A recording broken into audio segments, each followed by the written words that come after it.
अस्सलाम वालेकुम। गर्मियों में फ़्लाक के लिए अच्छे बिस्तर को मुंतखब करते वक्त हमारे जहन में ये 5 अनासर लाजमी होने चाहिए। वक्त के साथ साथ उस बिस्तर के टुकड़े होने चाहिए, वो अपने अंदर परिंदों की बिट्ठों को अच्छी तरह से मिक्स करने की सलाहियत रखे। नमी को जल्द से जल्द जज़ब करना और जल्द से जल्द अपने अंदर से बाहर निकालना, ये उसकी खासियत होनी चाहिए। देर पा होना चाहिए, इतनी जल्दी ख़राब ना हो, फंगस फफूंदी वगैरह आसानी से नशोनुमा ना पा सकें और वो बिस्तर हर लिहाज से हमारे परिंदों के लिए पुरसकून रहे। तवज्जो कीजिएगा कि बाज़ का देखने में आता है कि कुछ फार्मर्स बतौर बिस्तर मट्टी वगैरह का इंतखाब करते हैं और चूज़े डालकर 1 या 1.5 माह बाद उन्हें फ़रोख्त कर देते हैं। अब मिसाल है, ना चूज़ों को कोई मसला आता है, ना मट्टी ख़राब होती है। अब इसकी 2 वजूहात हैं। एक ये कि चूज़ों की बीट का साइज़ बहुत छोटा होता है और दूसरा ये कि चिकन्स इस मट्टी वाले बिस्तर पे मुख्तसर मुद्दत के लिए रहे हैं। मुश्किल वहाँ पेश आती है जहाँ बीठे भी बड़े साइज़ के होने लगे, कुछ परिंदे पतली पानीनुमा बीठे भी करने लगे। सर्दी, गर्मी, बुखार, खिज़ा, कम नमी, ज़्यादा नमी जैसे तमाम पहलू से गुजरना पड़े, परिंदों का जिस्मानी साइज़, वज़न भी ज़्यादा होने लगे, चलने फिरने की वजह से बिस्तर वक्तन फ़ौक्तन प्रेस होता रहे, तब 1.5 या 2 या 2.5 सालों के बाद अगर आप किसी फार्मर से बेहतरीन बिस्तर के बारे में सवाल करेंगे तो उसके जो रिमार्क्स होंगे, जो जवाब होगा, जो तजर्बा होगा, वो सब के लिए कीमती होगा, बजाय इसके कि 2, 4, 10, 30, 50 परिंदों को मुख्तसर मुद्दत में किसी भी मटीरियल पे पाल कर उनके बिस्तर को ख़त्मी तसव्वुर कर लिया जाए, असूल बना लिया जाए और दूसरों को भी मशवरा दिया जाए कि यही काम करें, चाहे वो मैं हूँ या कोई और, चूज़े हों या बड़ी उम्र के परिंदे हों। अगर आपने उनके नीचे बिछाए जाने वाले मुनासिब बिस्तर का इंतखाब कर लिया तो आप पोल्ट्री फार्मिंग में दरपेश ढेर सारे मसाइल से छुटकारा हासिल कर लेते हैं। आप नीचे की जनब जाली रखें या गत्ता, लकड़ी का बरादा रखें या चावल का छिलका, तूड़ी रखें या फिर रेत या मट्टी बिछाएं, आपके इल्म में होना चाहिए कि बेहतरीन किस्म का बिस्तर वही होता है कि जो किसी वजह से ख़राब भी होने लगे या जिसके अंदर ज़्यादा मिकदार में पानी भी इकट्ठा होने लग जाए या जिसमें रोड़ियाँ बनने लग जाएं, कोई भी उसकी ऐसी कंडीशन हो जाए तो उसको दोबारा से बेहतर करना, दोबारा से उसी हालत में वापस लाना हमारे लिए आसान हो, जिसका नतीजा ये निकलता है कि बदबू कंट्रोल में रहती है, बिस्तर में जहरीले मरकब इकट्ठे नहीं होते, मुख्तलिफ मुज़र सेहत गैसेस भी ज़्यादा मिकदार में ज़्यादा देर के लिए बिस्तर में इकट्ठी नहीं रहती। ख़ास तौर पे मौसम गर्मा में हमारे चिकन्स को डायरिया जैसे मसाइल लाहक हो जाते हैं, क्योंकि बहुत ज़्यादा हीट स्ट्रेस की वजह से हमारे परिंदों ने जब पानी बहुत ज़्यादा पीना होता है तो उनकी आंतों के अंदर बहुत ज़्यादा फ्लूइड माया इकट्ठा होने की वजह से, जिस्मानी दर्जा हरारत अच्छी तरह से बरकरार ना रह पाने की वजह से वो पतली पीठें ज़्यादा करते हैं। तो उसका नतीजा ये निकलता है कि नीचे हमने जो भी मटीरियल बिछाया होता है उसके अंदर नमी के, ह्यूमिडिटी के तनासब में इजाफा होना शुरू हो जाता है। तो सबसे बेहतरीन किस्म का बिस्तर वो वाला कहलाएगा जो निस्बतन पुराना हो, चाहे वो लकड़ी का बरादा हो, चावल का छिलका हो, तूड़ी या कोई और मटीरियल। कोई भी ऐसा बिस्तर जो बिल्कुल नया हो वो आपके परिंदों के लिए मौसम गर्मा में उनके लिए आरामदेह नहीं होगा। वीडियो में आगे चलकर पुराने बिस्तर पे मज़ीद बात होगी।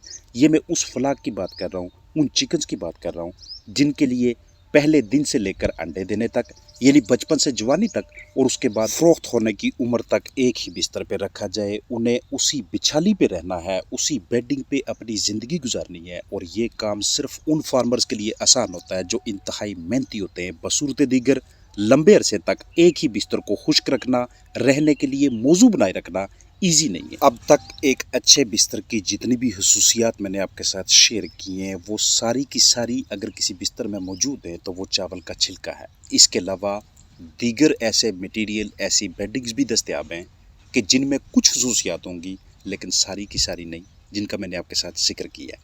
अभी गर्मियों की इतनी ज़्यादा शिद्दत नहीं हुई, करना ये चाहिए हमें असूली तौर पे कि गर्मियों के आगाज़ से ही कम अज़ कम 1.5 महीना पहले या 1 महीना पहले आप बिस्तर परिंदों के नीचे बिछाएं। अगर आपके पास पुराना ना हो या पुराना ख़राब हो चुका हो या आपने मुर्गबानी का आगाज़ ही अभी से किया हो तो उसको बिछाने के बाद अब आप उसे आहिस्ता आहिस्ता पुराना होने दें। जैसे जैसे इसमें रोड़ियाँ बनती जाएंगी उन्हें बाहर निकालें या मुर्गी खाना के अंदर ही जिस जगह से धूप अंदर की जानब आती है उस धूप वाली जगह पे रख दें। फिर से खुश्क करके पाउडर बनने पे वापस उसी जगह पे बिछाएं या अलग ढेरी लगा लें। परिंदों के नीचे के जो तलवे होते हैं इंतहाई पुरसुकून महसूस करते हैं इस तरह के बिस्तर के ऊपर। मैं हमेशा आपके साथ अपनी वीडियोस में जिक्र करता रहता हूँ कि आप जो भी काम करें उस काम को करने से पहले परिंदों के बर्ताव को, اللہ पाक ने जो उनके अंदर कुदरती सलाहियतें रखी हुई हैं, जो कुदरती उनके अंदर आदतें मौजूद हैं, उनको लाजमी तौर पे मद्देनज़र रखा करें। आया कि हम जो भी काम करने वाले हैं, क्या परिंदों का बिहेवियर, उनका बर्ताव इस चीज़ को सपोर्ट करेगा, इसे कबूल करेगा या कि नहीं। एक बर्ताव परिंदों का होता है जिसे हम लिटर बाथिंग का नाम देते हैं, जिसमें वो बरादे के अंदर नहाने को तरजीह देते हैं। इससे अपने ना सिर्फ परों में वो शाइन चमकदार लेके आते हैं, बल्कि अपने परों के अंदर मौजूद मुख्तलिफ कीड़ियों, मुख्तलिफ इंसेक्ट्स और इस तरह के जरसूबों से छुटकारा हासिल कर लेते हैं, जो शायद किसी दूसरे तरीके से इतना आसान ना हो, या अगर आसान भी हो तो जो भी दवा इस्तेमाल होती है वो हमें महंगी पड़े।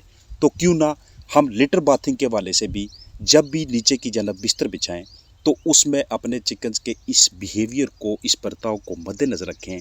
तो जो चावल का छिलका होता है उसके अंदर परिंदों की लिटर बाथिंग भी बेहतरीन तरीके से हो रही होती है। मज़ीद भी मटीरियल दस्तयाब हैं, लेकिन इस एक मटीरियल से आप ये सारे के सारे बेनिफिट्स हासिल कर लेते हैं। कम अज़ कम आपने 1.25 इंच या 1 इंच इतनी मिकदार मौसम गर्मा में लाजमी तौर पे रखनी है, क्योंकि किसी भी वजह से आपके बर्ड्स अगर डायरिया में मुब्तला हो गए, पतली बीटें आना शुरू हो गई, तो वो बीट जो भी आपने बिस्तर की तह बिछाई हुई है उसे क्रॉस करके नीचे फर्श के ऊपर जाना शुरू हो जाएगी। वो एक मरतबा अगर गीला होना शुरू हो गया तो वहाँ से असल प्रॉब्लम शुरू होती है। और आप सबके इल्म में ही होगा कि गीला बिस्तर या नीचे की जानब गीला फर्श या जिसमें नमी की मिकदार ज़्यादा हो, उससे हमारे फलाह की सेहत के ऊपर कितने मनफी असरात मरतब होते हैं। और ये भी अपने जहन में रखना है कि जब भी आप किसी बिस्तर का इंतखाब करें कि सारे के सारे मुर्गी खाना के अंदर उसका लेवल एक जैसा होना चाहिए। ऐसा नहीं कि किसी जगह पे वो आधा इंच है, किसी जगह पे 1.5 इंच है और किसी जगह पे 1 इंच है। इससे भी ढेर सारी प्रॉब्लम्स होती हैं। लिहाजा दूसरे दिन, तीसरे दिन या हफ्ते में एक मरतबा उस बिस्तर के मुख्तलिफ हिस्सों पे, मुख्तलिफ कोनों में, मुख्तलिफ स्पॉट्स पे उंगली के ज़रिए चेक कर लिया करें, या फिर आपके पास अगर कोई पैमाना दस्तयाब है तो उसकी मदद से कि आया के सारे हाउस के अंदर एक जैसा बिस्तर मौजूद है या कि नहीं। और हमेशा आपको कहा कि तरजीह दीजिएगा कि नीचे की जानब पक्का फर्श रखा जाए। ये एक गलत कंसेप्ट है कि अगर नीचे कच्चा होगा तो इससे हमारे बर्ड्स, हमारे चिकन्स मौसम गर्मा में ठंडक महसूस करेंगे। इसकी अपनी जगह पे ढेर सारे मसाइल हैं। अगर आप एक बहुत ही कम अरसे के लिए, कुछ हफ्तों के लिए बर्ड्स को इस तरह के एनवायरनमेंट पे रखें तो शायद उन्हें कुछ ना हो, लेकिन अगर ज़्यादा लंबे अरसे के लिए रखना है तो उनकी सेहत की ख़राबी के वहाँ पे बहुत ज़्यादा इम्कानात मौजूद होते हैं। जिन दिनों आपने जो भी बिस्तर बिछाया हुआ है उसमें नमी में कुछ इजाफा होने लग जाए तो उन दिनों आपकी कोशिश होनी चाहिए कि बिट्ठों को, ख़ास तौर पे लूज़ बिट्ठों को हमने हर हाल में बाहर निकालना है, क्योंकि जितनी ज़्यादा रोड़ियाँ बनेंगी उतने ज़्यादा जरसूमे बनते जाएंगे। हम में से बहुत से हजरात इस तरह के होंगे कि जिन्हें पैड पंखे या एयर कूलर या फिर पानी का स्प्रे, इस तरह के वसाइल का इस्तेमाल करके अपने चिकन्स को ठंडा रखना पड़ेगा। तो इसी एफर्ट में, इसी कोशिश के दौरान नीचे की जानब मौजूद बिस्तर में ह्यूमिडिटी की परसेंटेज में भी इतना समय भी इजाफा हो रहा होता है। तो उसको रोकने के लिए आपको इसको बेहतरीन तरीके से मैनेज करना आना चाहिए। यही असल महारत है। और सबसे बड़ा फ़न ये है कि हम अपने चिकन्स को लूज़ मोशन, इसहाल, डायरिया में मुब्तला ना होने दें, क्योंकि जितनी ज़्यादा देर के लिए एक फ्लाक मौसम गर्मा में पतली बीटें करता रहेगा उतनी ज़्यादा मुश्किल पेश आने वाली है उस बिस्तर को खुश्क रखने के लिए, उस बिस्तर से वो तमाम फ़ायदे लेने के लिए जो पहले आपके साथ शेयर किए हैं और जिस मकसद के लिए हमने उस बिस्तर को वहाँ पे बिछाया है। अस्सलाम वालेकुम।